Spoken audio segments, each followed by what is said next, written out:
Jacques Legardeur de Saint-Pierre was a Canadian colonial military commander and explorer who held posts throughout North America in the 18th century. Life. He traced his lineage to a number of New France's prominent families. He was a grandson of Jean-Baptiste Legardeur de Repentigny and a great-grandson of explorer Jean-Nicolas de Bellarbonne. Most immediately, however, his father Jean-Paul was an adventurer and had founded a post at Chagouamigan in what is now Wisconsin in 1718. It is believed that Jacques spent a number of years there with his father, where he obtained an excellent knowledge of the Indian languages and the business conducted in the trading posts. In 1724 he began military service as a second ensign with the colonial regular troops. Because of his skills as an interpreter, his early active duty involved building loyalty and support among the Ojibwa, Cree, and Sioux to assist the French in future campaigns against other Indian tribes. From 1734 to 1737, he was commandant at Fort Beauharnois and caught in the middle of tribal rivalries. Fearing for himself and his garrison, he abandoned and burned the fort in May 1737. From 1737 to 1740 he campaigned against the Chickasaws and drew praise for his skills in dealing with the Indians.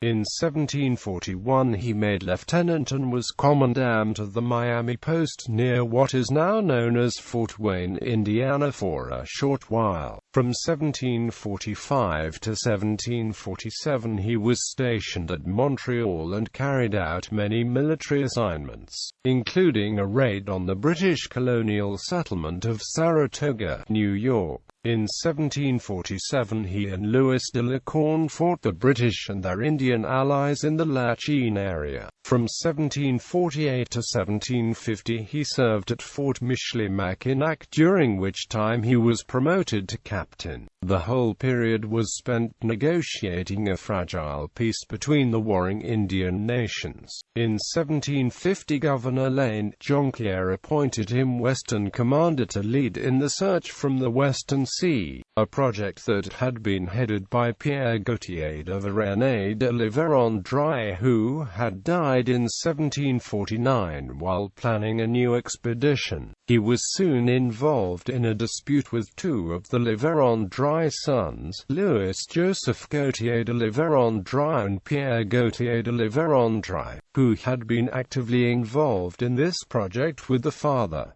To his credit, Saint-Pierre recognized the past role and apologized. During his tenure, he was quite active. He traveled several times to the area of the Red and Winnipeg Rivers and Fort St. Charles on Lake of the Woods. He no doubt headquartered at Fort La Reine. At least one important post was established under his command, that being Fort La Jonquière on the Saskatchewan River. The Western Sea explorations were not expanded much beyond that point. The story goes that when Fort La Reine was invaded by a group of Assiniboines, he saved the fort by standing at the door of the powder magazine with a blazing brand and threatening to blow everyone up if they did not leave. Returning from the western forts in 1753, Saint-Pierre was assigned to the Ohio country, where the French and Canadians were building a strong presence in order to deal with the economic threat posed by British fur traders. Paul Marin de la Malgue constructed two forts, the main one being Fort Le Boeuf.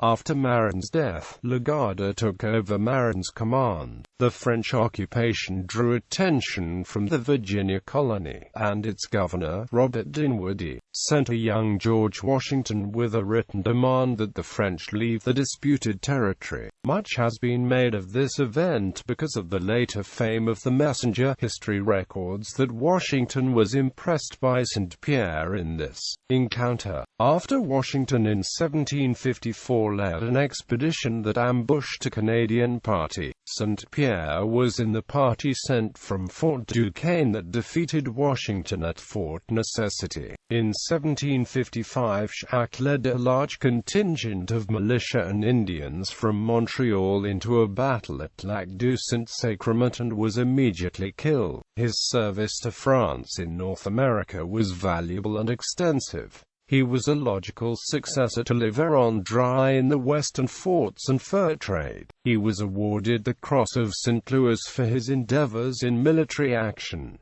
He was married but had no children. His widow remarried in 1757 to Luc de Lacorne.